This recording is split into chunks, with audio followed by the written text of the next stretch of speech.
Assalamualaikum warahmatullahi wabarakatuh.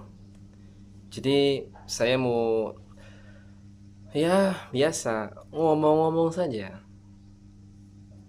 Kenapa di Indonesia buruh itu dibayar dengan harga yang murah? Ini opini saya. Satu, karena apa? Karena peminat atau orang yang membutuhkan pekerjaan itu banyak, hadirin. Jadi jumlah pengangguran itu banyak. Jumlah pengangguran dengan lowongan kerja itu banyaknya lebih banyak jumlah pengangguran. Dan lowongan kerjanya sedikit, penganggurannya banyak. Jutaan. Jadi rumusnya gimana kalau dalam dunia ekonomi? Kita lihat aja di pasar. Misal sayur yang namanya caesin. Misal caesin ini yang biasa buat mie ayam atau nasi goreng, ya kan? Itu kalau musim caesin, itu caesin, sayur caesin ini dihargai dengan harga yang murah. Tetapi kalau tidak lagi musim caesin, di mana caesin itu sedikit jumlahnya dan peminatnya banyak, maka harga caesin akan mahal. Cabai sama. Ketika jumlah cabai sedikit, peminatnya banyak, maka harga cabai naik. Sama. Perumpamaan ini kita sematkan dengan honor daripada karyawan di Indonesia, di mana pengangguran itu banyak sekali, lowongan sedikit, yang menyebabkan honor sedikit apa? Peminatnya banyak, maka perusahaan akan ongkang-ongkang seperti rumus pasar. Ya lu dibayar murah mau enggak? Mau yang penting kerja, ya itu. Karena orang butuh, perusahaan tidak terlalu membutuhkan karyawan. Dalam arti tanda kutip, tidak membutuhkan karyawan yang malas, tidak produktif, tidak mempunyai kriteria-kriteria yang diinginkan sebuah perusahaan, maka perusahaan akan memberikan syarat-syarat. Dan syaratnya itu makin ketat. Udah persyaratnya makin ketat, gajinya sedikit. Dilema kan? Itulah dilema, bukan dilema, itulah hukum alam. Di mana lowongan sedikit, peminat atau masyarakat yang menganggur itu banyak, maka sesuka-suka perusahaan untuk membayar honor kepada karyawan tersebut. Itu rumus yang sunatullah, tidak salah. Dan itu fenomena itu terjadi yang kita lihat biasa itu di pasar. Misal, apakah itu salah? Ya dibilang salah bisa, dibilang benar bisa.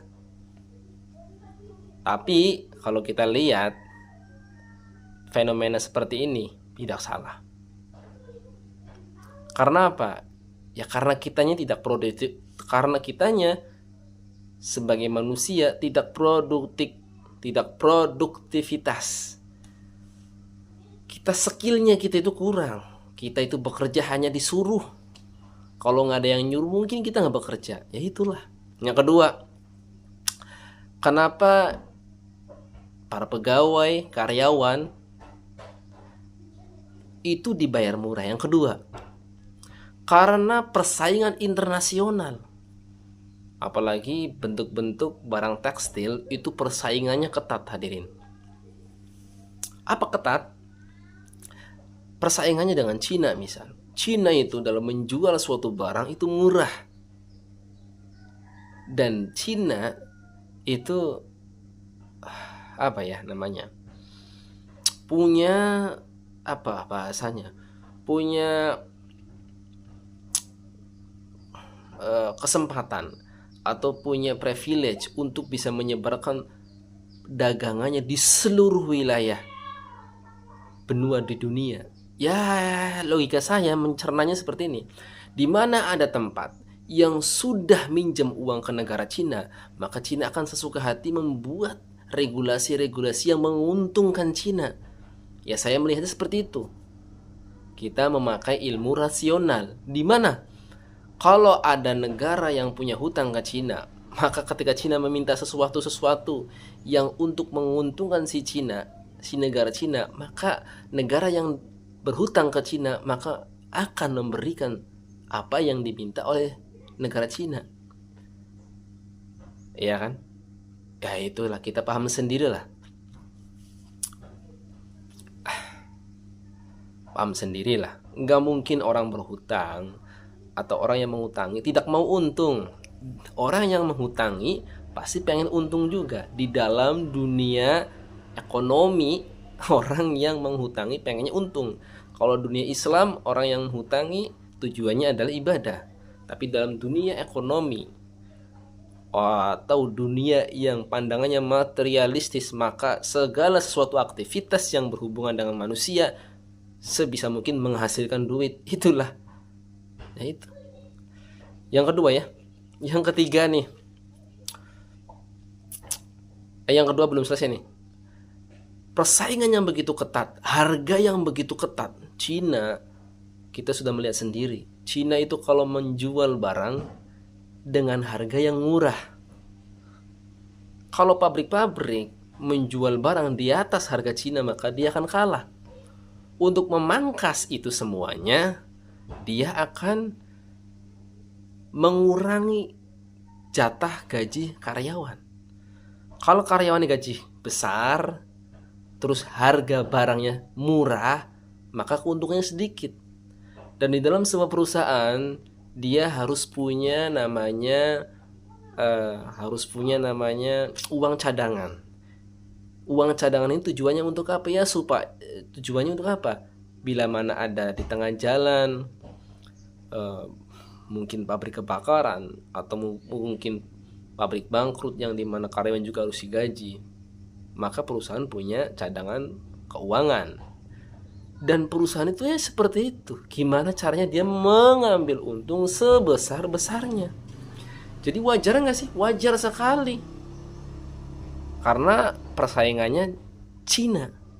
Dan di dalam dunia pekerjaan ini, di wilayah Asia, negara Indonesia itu termasuk negara yang produktivitas manusianya itu lemah.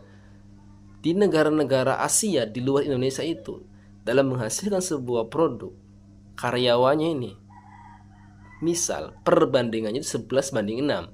Misal di luar Indonesia itu menghasilkan 11 produk dalam waktu yang sama, tetapi di Indonesia itu cuma 6 produk. Kenapa? Karena kita itu mungkin ya masalahnya banyak sih. Mungkin kurang motivasi, mungkin kurang gizi, ya kan? Mungkin karena gaji yang sedikit. Jadi macamnya banyak hadirin.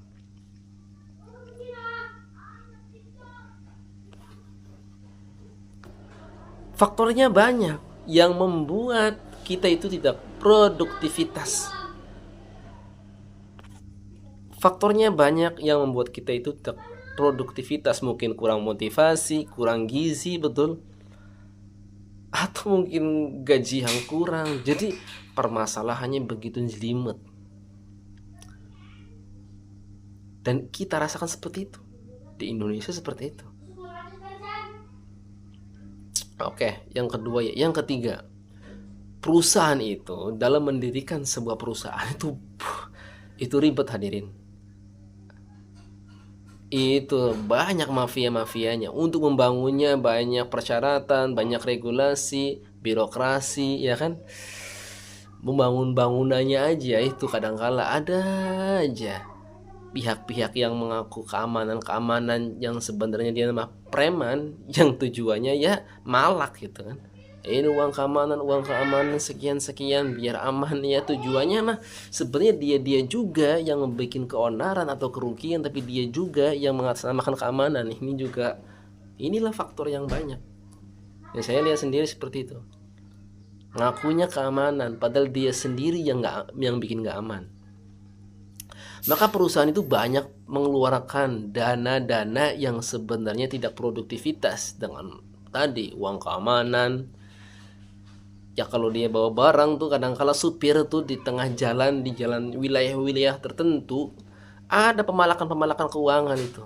ngakunya keamanan juga. Ya kalian tahulah, itu mendonorkan dana juga itu. Banyak perusahaan itu. Jadi ya kita kalau gajinya sedikit ya cukup kita mas bersyukur karena kita kan nggak punya skill gitu kan. Perusahaan itu ribet hadirin. Ada bea cukai banyak, regulasinya ribet. Saya bukan so tahu ya namanya orang membaca dan menginformasi. Kalau ada kata-kata saya yang kiranya salah ya bolehlah kalian berkomentar di bawah sini. Yang ketiga tadi, yang keempat nih. Yang ketiga tadi banyak mafia. Yang keempat apa?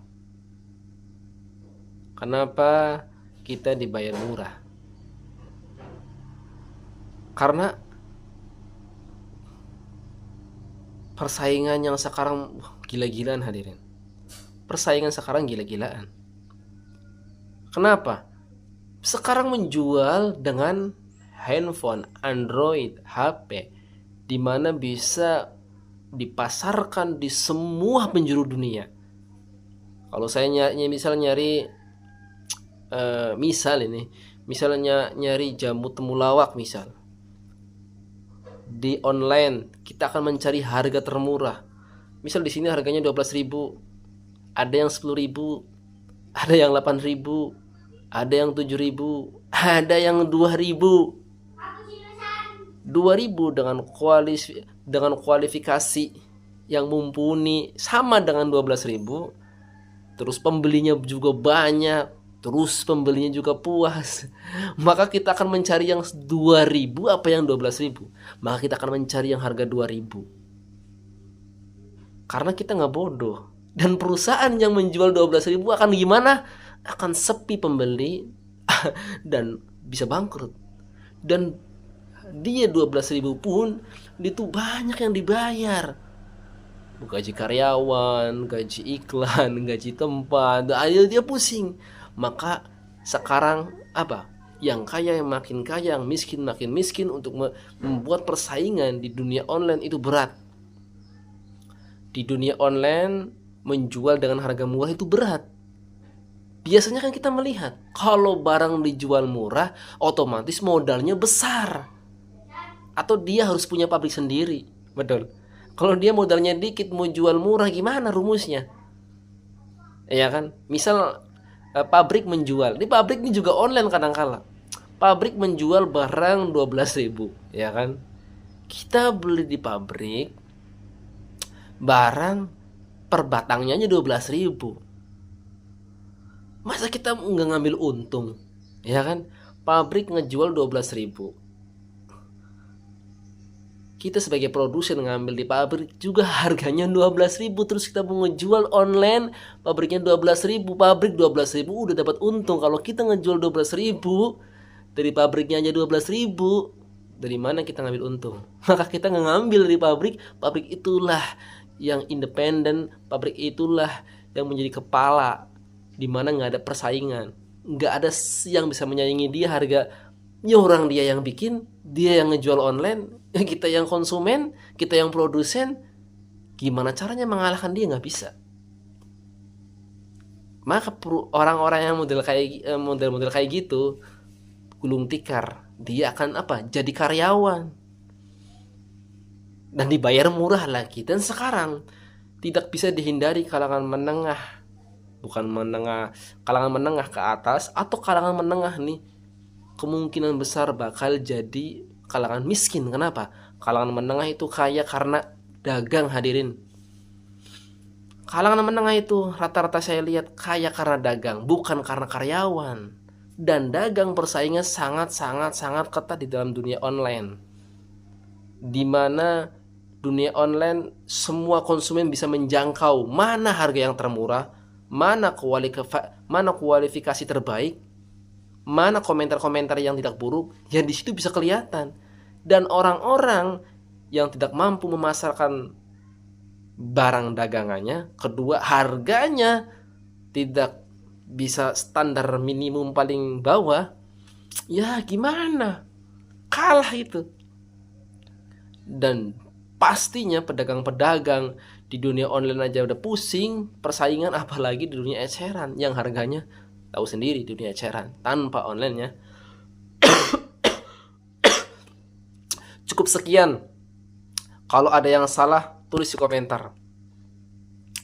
Saya manusia biasa yang hanya mencurahkan unek-unek. Kurang lebihnya mohon maaf. Assalamualaikum warahmatullahi wabarakatuh.